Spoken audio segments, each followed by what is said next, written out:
stability in order in that world.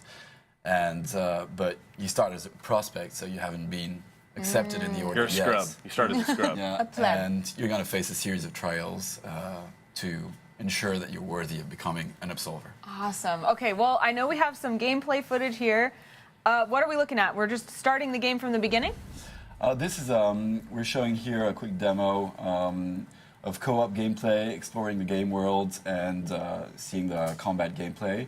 So, for the purpose of this demo, we're selecting a pre-customized character, but the players will be able to customize their characters fully with plenty of different gears that you'll be looting throughout the game. Absolutely. When I hit people, I want to be styling. Of course. And so now we're just going to pick one pre-customized character and jump in that co-op demo. So cool. That's a 3-player kind of co-op that we have going. Oh, nice. We have it at we're showing it at E3 here. Oh, great. So people can play this now? Yeah, we'll have press and media coming out to play. Awesome. Nice. And I mean, the one thing that strikes me about this game, like initially right away, is the world and the style. It's like, what was the inspiration for that? Where did that come from? That came from, we wanted to do a game that's with realistic body proportions, and but you know, this is a fantasy world, and we wanted it to take the player out of this world. You know, somebody somewhere that you've never been before. And so here you see, on that bridge here, you see one of the guides. So there are this faction that took you to this place to monitor your progress and decide whether you're worthy of becoming an Absolver. So you'll be, we're fighting in co-op here, so you'll be playing, you can play the game by yourself or with co-op partners. And so this is the exploration part of the game, from which you can access actual game modes such as PvP and PvE game modes. Nice. I see that we're starting out with just fists. Does that mean I need to go collect my weapons and kind of upgrade myself? Weapons. And actually what you see here is that you see in the distance 2 people fighting.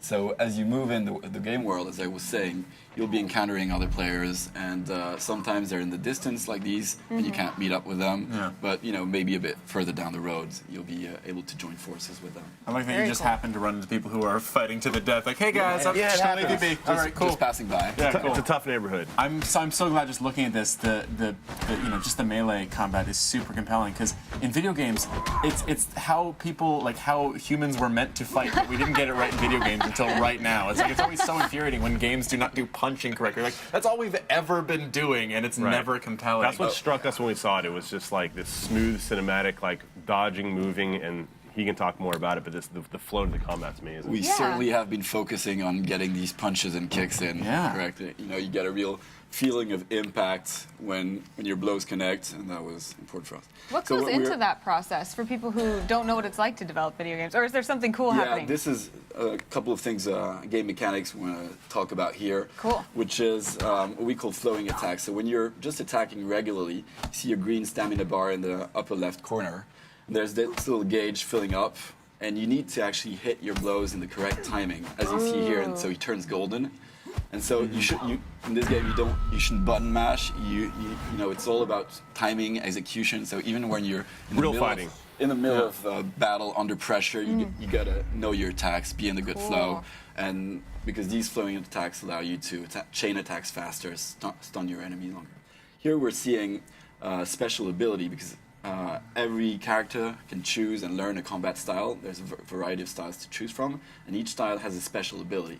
And so here we're seeing the special ability, which is a parry, and so you can execute either parry left or parry right, and that allows you to counter your opponents and stun them and get the advantage. So you got to read the attack, like here, parry left or parry right, and then you can get a couple of attacks in. Yeah, I feel like that really adds complexity to, you know, a melee combat system's parrying, because like you could just smash each other in the face with fists, but that's not how real fighting works. You're going to dodge and deflect and turn the fight around. Adds complexity is is that what you're seeing here is you're able to feint. And so once your opponent knows your attacks and start parrying each and every one of them, you can actually trigger an attack and cancel it and feint your attack. So that's what we're hearing here. So she's parrying me again, and so now I'm saying, okay, I'm gonna feint an attack and then trick her into parrying or dodging the attack and get another attack in. I learned that from my older brother. He would just, no, stop. That's exactly it. Like Exactly. and you're like, oh, hit button And mash. then you hit them. Yes. Exactly. So here you see I've just parried a low attack, so you get the advantage when you start parrying. And am I right now fighting against NPCs, or am I fighting other potential players? So this is you with a co-op partner, and most of the people you're fighting here are NPCs, but you'll be encountering both NPCs and other players seamlessly as you Like progress in the world. when you come up to a character, at first you're not necessarily sure if it was a player or an NPC, which is kind of cool. Oh, neat. Yeah. Did you spend a lot of time into making sure the NPCs kind of fight like people would fight? Oh yeah, it's well that's the AI design. It's a bit too long to go into depth here, but for sure it needs to be it needs to be interesting to fight NPCs. And Yeah, so they absolutely. get good reactions. If you faint, they're actually gonna try. They and parry. react like a person would react. Very I mean, that much makes so. things so much more compelling. Very much so. I just saw you kind of charge yourself with this red energy. Was that your power? That's items. So here we only have one item, which is in the top, bottom left corner, which is a regen item. You use it with these little stones that are glowing in your back, and these are tension shards. They charge up with the adrenaline of combat, and you can use that power to use items, magical items, powers, and stuff. Wow. Very cool. And so here we're encountering the this guy's a enemy. badass. Yeah, he's bigger. He hits pretty hard, and he's got a different style, and he's got a special ability which allows him to avoid attacks. So you can either duck to avoid low attacks, or jump to avoid attacks. Or actually, the other way around. You duck to avoid low attack. Yeah, that's what I would do in the game. Like, oh, sorry. It's really cool. That's what I was saying earlier, though. You have this. It has this good cinematic feel to it. The flow is there. Like when people dodge and move, it's all smooth. The animation that Slow Clap has done is outstanding.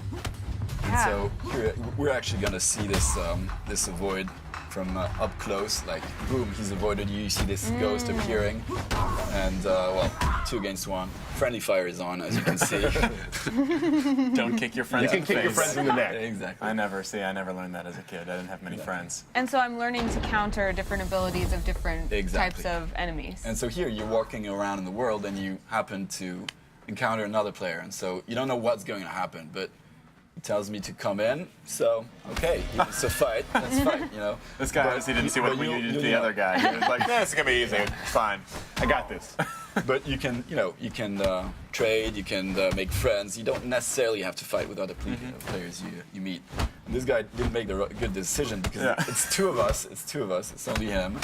But well, he felt like attacking. People have so been there fine. before. St. Patrick's Day. You know. Just used the shockwave, and now he felt in danger, so he pulled the sword to try and get. So to answer fair. Ooh, and how do I parry a sword if I don't have one? Well, your parry is a kind of magical parry, so you got a We're magical still talking shield. fiction here, okay? So No, that's great. I can buy magical parry. I'm totally into that. And I love that you're always surprised with what new abilities or new weapons or whatever. So you think you know everything, and then you are hit in the face with a new foot or item. So What we're gonna go in here is you're discovering a few attacks here, and until now we've seen the basic combat and to make it really fluid and accessible, but it's actually much deeper than that. And that what we're seeing here is our combat deck. So you've got 4 stances to choose from. So in real-time combat, you can get into 4 stances, and depending on each of these stances, you've got a sequence of up to 3 attacks and an alternative attack. And so here in the top left sequence, we only have unlocked 1 attack in the sequence because with progression, you progressively unlock different slots. So you progressively discover attacks. And so here, for the moment, you have 3 attacks in your sequences, which is a jab, a cross punch, and a back fist. So I'm going to go ahead and edit that last attack in the sequence and replace my last hit Wow. by a front kick. There is so much to talk about in this game, and I feel like we could talk about it for hours and hours more. But unfortunately, we only have about a minute left to All right. chat. So I'm Okay. wondering.